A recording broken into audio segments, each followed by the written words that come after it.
Hello everyone, स्वागत करता हूं आपका अपने यूट्यूब चैनल पर। मेरा नाम है रजत।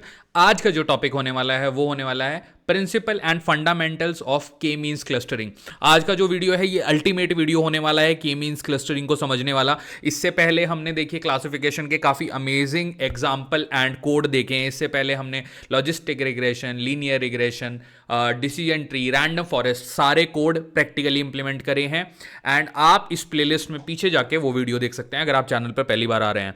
आज का जो टॉपिक है, मैंने जैसे आपको बताया, की मींस क्लस्टरिंग को इन डेप्थ डिटेल में डिस्कस करेंगे with a practical real life example. तो चलिए बिना आप लोगों का टाइम वेस्ट करें आपको आगे लेके चलता हूं। चलिए दोस्तों, बात करना स्टार्ट करते हैं आज के टॉपिक के बारे में, जो कि होने वाला है के मींस क्लस्टरिंग। तो सबसे पहले यहां पे टॉपिक ही लिख देते हैं आज का, जो कि है के मींस क्लस्टरिंग। जनरली जो चीज़ों का नाम होता है ना, टॉपिक का नाम, वो ही काफ़ी चीज़ें एक्सप्लेन कर देता है अगर आप उसको ध्यान से पढ़ो। अगर आप यहाँ पे देखो तो के एक चीज़ है, देन मीन्स एक चीज़ है, क्लस्टरिंग एक चीज़ है। अगर मैं इसको ब्रेक करके ही आपको बताऊं तो आप इजीली समझ जाओगे कि यहाँ पे इसका मीनिंग क्या है। अब आप सबसे पहले ये देखो कि के मीन्स क्लस्टरिंग में जो के है that is your number of clusters. अब नेक्स्ट क्वेश्चन आता है, भाई साहब पहले ये बताओ क्लस्टर होता क्या है। तो अगर मैं आपको रियल लाइफ एग्जांपल बताऊं, देखिए कोई भी ग्रुप ऑफ पीपल या फिर ग्रुप ऑफ वेरिएबल, उसको आप एक क्लस्टर कह सकते हो। फॉर एग्जांपल, जब आप एक इंजीनियरिंग कॉलेज की बात करो, ओके, एक इंजीनियरिंग कॉलेज है, उसके अंदर बहुत सारी ब्रांच होती हैं। कंप्यूटर साइंस की एक अलग क्लास होती है, आईटी वालों की अलग क्लास होती है, मैकेनिकल वालों की एक अलग क्लास है। तो कंप्यूटर साइंस एक क्लस्टर है, आईटी एक क्लस्टर है, मैकेनिकल एक क्लस्टर है। अब ऐसे बहुत सारे कॉलेज होते हैं। लेट्स से ये प्राइवेट कॉलेज है। हर स्टेट में प्राइवेट कॉलेज भी होते हैं और गवर्नमेंट कॉलेज भी होते हैं, जो कि गवर्नमेंट कॉलेज हैं।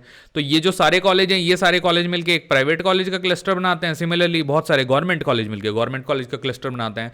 तो cluster is not at all dependent on the numbers. वो मैथ्स पे डिपेंड नहीं करता कि क्लस्टर में 25 हैं या 5 हैं या 150 हैं या 1 मिलियन है। Cluster is a group. Simple आप ये समझ लो, कोई भी क्लस्टर हो सकता है। हमारी जो नॉर्मल सोसाइटी है, लेट्स से हमारी जो सोसाइटी है, अगर रिलीजन की आप बात करो, हिंदू एक क्लस्टर है, क्रिश्चियंस एक क्लस्टर है, क्योंकि उनके जो बिलीव्स हैं सिमिलर टाइप के हैं। सिमिलरली कंप्यूटर साइंस वालों के टॉपिक हैं, जो सब्जेक्ट हैं वो सेम है, आईटी वालों के सब्जेक्ट हैं वो सेम है, मैकेनिकल वालों के सेम है, प्राइवेट कॉलेज जो है उनकी कैरेक्टरिस्टिक सेम है। तो वो एक क्लस्टर है बिकॉज उनकी जो प्रॉपर्टीज हैं वो एक दूसरे से मिलती हैं। सिमिलरली हिंदूज की प्रॉपर्टी मिलती है, क्रिश्चियन की आपस में मिलती हैं। अगर आप मुस्लिम्स की बात करो, उनकी प्रॉपर्टीज आपस में मिलती हैं। तो ये सब भी एक क्लस्टर है। अगर आप क्लस्टर को और डिटेल में समझना चाहो, अब हिंदूज में बहुत सारी वैरायटी होती है, राजपूत होते हैं, ब्राह्मण होते हैं, तो वो सब आपस में एक क्लस्टर होते हैं। तो ये तो हो गई बात क्लस्टर की। अब क्लस्टरिंग कैसे कहते हैं? इस स्पेसिफिक ग्रुप को सेग्रीगेट करना, एक पूरे झुंड में से, एक बड़े ग्रुप में से छोटे छोटे ग्रुप बनाना सिमिलर कैरेक्टरिस्टिक्स के, उनको कहते हैं क्लस्टरिंग। ये सबसे इजी तरीका है क्लस्टरिंग को समझने का। अब इसके कुछ आपको रूल बनाता हूं। अभी आप टेबल जो देख रहे हो ना, ये इस टेबल को अभी के लिए आप इग्नोर करो, इस पे हम अभी बाद में करेंगे। सबसे पहले मोस्ट इंपॉर्टेंट चीज, जब भी के मींस क्लस्टरिंग की बात होती है, आपको एक वर्ड पता होना चाहिए, उसका नाम है सेंट्रॉइड। सेंट्रॉइड का कॉन्सेप्ट आपको पता होना चाहिए। अब आप ऑब्वियसली पूछोगे ये क्या है, अभी इस बारे में बात करते हैं। नंबर 2 पे जो आपका पॉइंट है वो ये है कि ये अनसुपरवाइज तरीका है।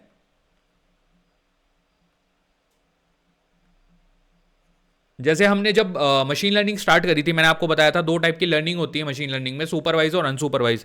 तो this is unsupervised way of learning, unsupervise learning technique भी इसको हम कह सकते हैं, जो कि क्लस्टर बनाने में यूज होती है। ओके, नाउ नेक्स्ट इज के। मैंने आपको ऑलरेडी बता दिया, बेसिकली जो के है, K is equal to number of clusters. So this is very important, आपको ये याद रहना चाहिए। सिमिलरली क्लस्टर क्या होता है, एग्जांपल मैंने अभी आपको बताया, कंप्यूटर साइंस इंजीनियरिंग वाले एक क्लस्टर हैं, मैकेनिकल ब्रांच वाले एक क्लस्टर हैं। सिमिलरली रिलीजन के बेसिस पे भी क्लस्टर हो सकता है, कंट्री के बेसिस पे, जैसे इंडिया आपस में एक क्लस्टर है, क्योंकि कैरेक्टरिस्टिक्स कहीं ना कहीं मैच होते हैं। कहां पे मैच होते हैं? इस लेवल पे कि आप सब इंडियन हो। सिमिलरली अमेरिकन एक क्लस्टर हो गया। तो क्लस्टर किसी भी बेसिस पे होता है। अब देखिए सेंट्रॉइड क्या होता है। सेंट्रॉइड की मैंने आपको बात करी, जैसे अगर आप बात करो सेंट्रॉइड के एग्जाम्पल की। तो आप कैसे कैलकुलेट करोगे? लेट्स से दो कम्युनिटी हो गई, एक हो गए राजपूत्स, ये एक क्लस्टर हो गया, दूसरे हो गए मराठीज, ये दूसरा क्लस्टर हो गया। तो राजपूत का जो सेंट्रॉइड है वो क्या हो सकता है? वो हो सकता है Maharana Pratap. Because reason being, centroid क्या होता है? जो उस पूरे ग्रुप की कैरेक्टरिस्टिक्स को दिखाता है और जो बाकी सारे डेटा पॉइंट होते हैं वो कहीं ना कहीं उसके ऊपर बहुत ज्यादा डिपेंडेंट होते हैं। तो राजपूत को जो रिप्रेजेंट करते हैं ग्लोबल लेवल पे, लेट्स से महाराणा प्रताप का अगर मैं नाम लिखूं,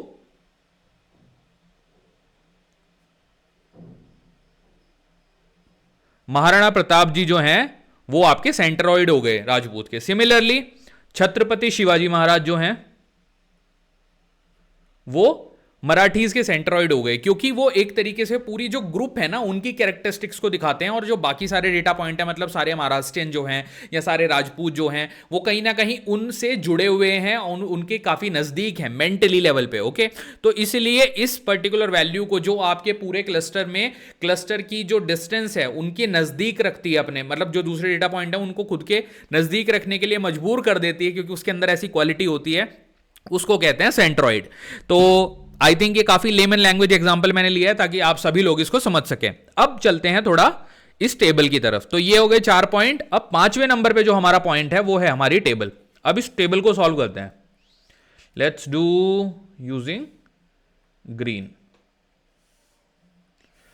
हाँ जी, अगर आपको बोला जाए कि इस डेटा के ऊपर आपको के मींस क्लस्टरिंग लगानी है, तो सबसे पहले आपका क्वेश्चन ये होना चाहिए कि कितने क्लस्टर मुझे बनाने हैं। लेट्स से उसका जो एग्जांपल है, उसका आपको एग्जांपल दिया गया कि भाई आपको 2 क्लस्टर बनाने हैं, तो आपको क्लस्टर के नंबर बता दिया। अब आपको कुछ स्टेप्स फॉलो करने होते हैं, ये होते हैं स्टेप्स के मींस क्लस्टरिंग के। इन स्टेप्स के थ्रू ही आप फाइनल जो क्लस्टर्स हैं उनको फॉर्म कर पाओगे। सबसे पहले आपको चाहिए नंबर ऑफ क्लस्टर कितना है। तो लेट्स से मैंने आपको बता दिया क्लस्टर का जो नंबर है 2, तो मैंने 2 क्लस्टर बना लिए। इस टेबल को देखा मैंने and I am making 2 clusters. पहले वाले का नाम रख दिया मैंने K1, दूसरे का नाम रख दिया मैंने K2। अब सेकंड स्टेप क्या होता है? सेकंड स्टेप ये होता है कि आपको सेंट्रॉइड इनिशियलाइज करना है। एट दिस मोमेंट मेरे पास कोई ऐसा लॉजिक नहीं है कि सेंट्रॉइड क्या होगा, या कोई ऐसा लॉजिक हमारे पास होता नहीं है कि सेंट्रॉइड किस बेसिस पे डिसाइड होगा। But the important part is कि आपको सेंट्रॉइड जो लेना है वो रैंडमनेस पे लेना है। तो आप कोई भी एल्गोरिदम फॉलो कर सकते हो रैंडमनेस का। जब आप कोडिंग लगाते हो तो आप रैंडम सैम्पलिंग ऑब्वियसली यूज करते हो, बट यहां पे आप क्या करोगे, रैंडमली आप डिफाइन कर दोगे कि जो मेरा है लेट्स से K1 और ये हो गया मेरा K2। अब मुझे इनका सेंट्रॉइड असाइन करना है। तो स्टेप 1 क्या था? कितने नंबर ऑफ क्लस्टर डिफाइन करना। नंबर 2 है सेंट्रॉइड डिफाइन करना। लेट्स से मैंने रैंडमली लिया और जो A1 है, A1 की वैल्यू को मैंने सेंट्रॉइड यहां पे डिफाइन कर दिया। तो A1 के अंदर क्या वैल्यू है? 20 एंड 500। इसका K1 का जो वैल्यू है। अब K2 के अंदर मैंने क्या वैल्यू डाल दी? ये जो मैंने क्लस्टर बनाया था इसके अंदर मैंने रैंडमली डाल दिया A2 को। A2 की वैल्यूज क्या है? 40 एंड 1000। तो ये तो हो गया आपका स्टेप नंबर 2। अब स्टेप नंबर 2 के बाद जो आपका स्टेप नंबर 3 है, आई वांट कि आपको डेटा भी साथ में दिखता रहे। So let's do that. Let me try to, थोड़ा नीचे चलते हैं। थर्ड स्टेप जो हमारा होता है, देखिए now let's take the green pen again and जो हमारा थर्ड स्टेप है, आपने सेंट्रॉइड फाइंड कर लिया। अब लेट्स से A1 और A2 के लिए तो आपके पास सेंट्रॉइड आ गया। अब ऊपर जो अगली वैल्यू है वो है आपकी A3। अब मुझे A3 के लिए सेंट्रॉइड फाइंड करना है यहां पे। तो हमें नहीं पता कि A3 के लिए हम किस तरह इसको कौन से सेंट्रॉइड में डालें, मतलब इसको क्लस्टर 1 में डालें या क्लस्टर 2 में डालें। तो मेन क्वेश्चन यही आने वाला है कि अब आप जो A3 है, A4 है, A5 है, इनको किस तरह से आप क्लस्टर असाइन करोगे। उसके लिए हमारे पास एक मैथमेटिकल फॉर्मूला होता है, उसको कहते हैं Euclidean distance formula. Let me push it down. यहां पे मैं आपको बताता हूं वो फॉर्मूला कैसे काम करता है।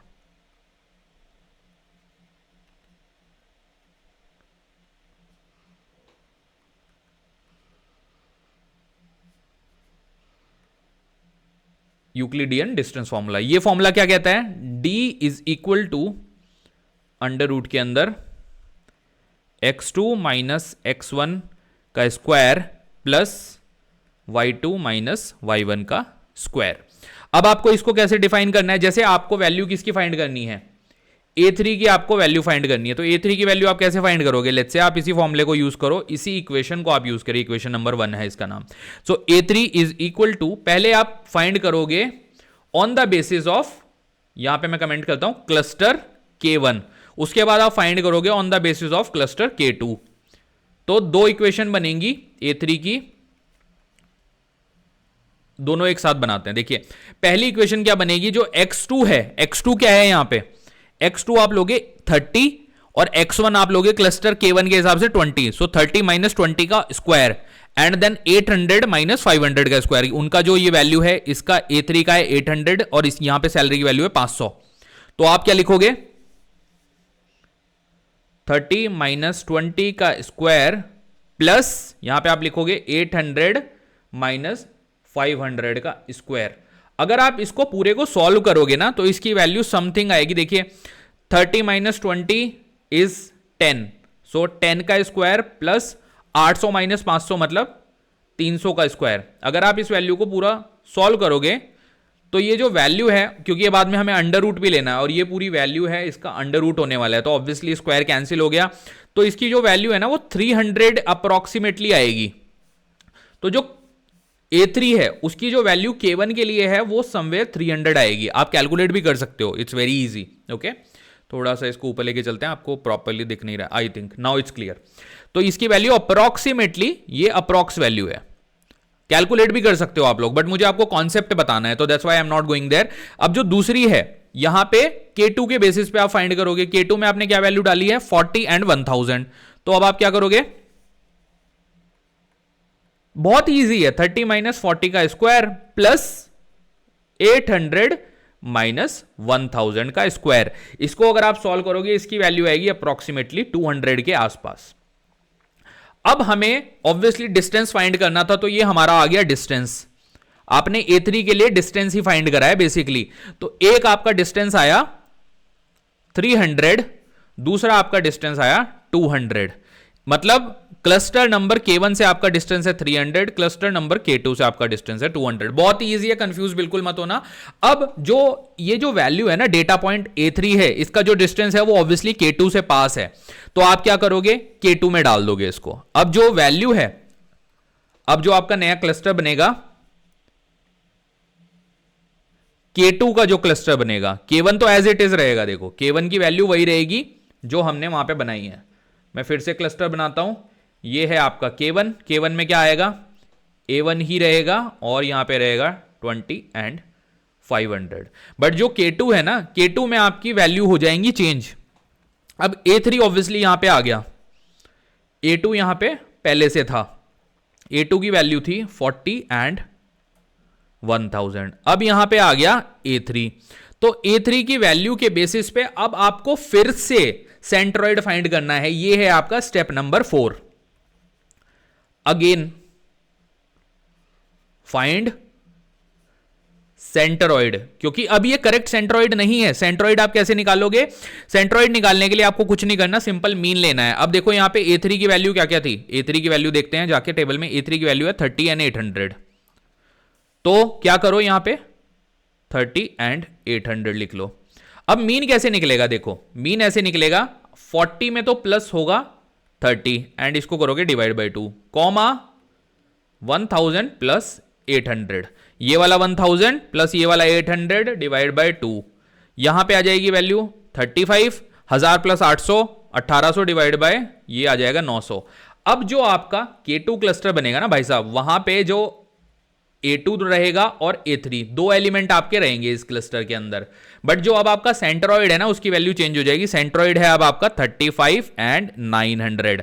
अब आप क्या करोगे, सिंपली आपको वैल्यू जैसे आपने A3 के लिए निकाली, इसी तरह से A4 के लिए निकालो, A5 के लिए निकालो, आगे बढ़ के।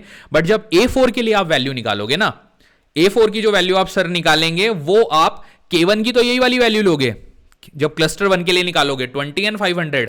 बट जो K2 क्लस्टर है इसमें आप वैल्यू कौन सी लोगे, जो ये वाली इक्वेशन बनेगी ना, मैं हाईलाइट कर देता हूं, ये वाली जो इक्वेशन बनेगी आपकी K2 क्लस्टर के लिए, वहां पे आप 40 नहीं लोगे, 40 की जगह आएगा आपका 35, और यहां पे 1000 की जगह आएगा आपका 900। इस तरह से अगेन आप क्या करोगे, A4 के लिए डिस्टेंस निकाल लोगे। यहां पे स्टेप 5 में A4 के लिए फाइंड डिस्टेंस, एंड ये जिसके भी नजदीक होगा उस वाले क्लस्टर में आप इसको डाल दोगे। इस तरह से आप इसको प्रोसेस करते रहोगे कॉन्टिन्यूसली, जब तक कि आप पूरी टेबल को कहीं ना कहीं शिफ्ट नहीं कर देते। तो हर एक जो टेबल का एलिमेंट है वो किसी ना किसी क्लस्टर का पार्ट बन जाएगा। तो यहां पे हमारा के मींस क्लस्टरिंग का जो फंडामेंटल प्रिंसिपल का कॉन्सेप्ट है वो पूरी तरह से कवर हो जाता है। तो आपको यही एल्गोरिदम फॉलो करना है, एंड यही basics and fundamental and principles हैं के मींस क्लस्टरिंग के। इससे बाहर कुछ भी नहीं है के मींस क्लस्टरिंग में। आई होप आपको ये वीडियो पसंद आया है। अगर वीडियो पसंद आया तो प्लीज इस वीडियो को लाइक करिएगा, ज्यादा से ज्यादा इस वीडियो को शेयर करिएगा, एंड मेरे चैनल को सब्सक्राइब करना प्लीज मत भूलिएगा। देखिए मैं मेहनत से ये सब बनाता हूं, तो I want 2-3 things from you guys. Please like करिए, कमेंट करके फीडबैक बताइए। बुरा है फीडबैक दे दीजिए, कोई दिक्कत नहीं है, मैं इंप्रूव करूंगा।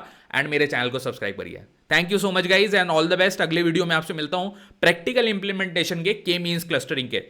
आई होप ये एग्जांपल आपको अच्छे से समझ आया। एक बार हल्का सा मैं रिकैप देता हूं। देखो ये टेबल पे ध्यान रखना, और ये जो मैंने आपको एल्गोरिदम बनाया ना, स्टेप्स बताए हैं, ये स्टेप्स फॉलो करो। और स्टेप्स में भी ये जो फॉर्मूला है ना, यूक्लिडियन डिस्टेंस फॉर्मूला, ये सबसे इंपॉर्टेंट है।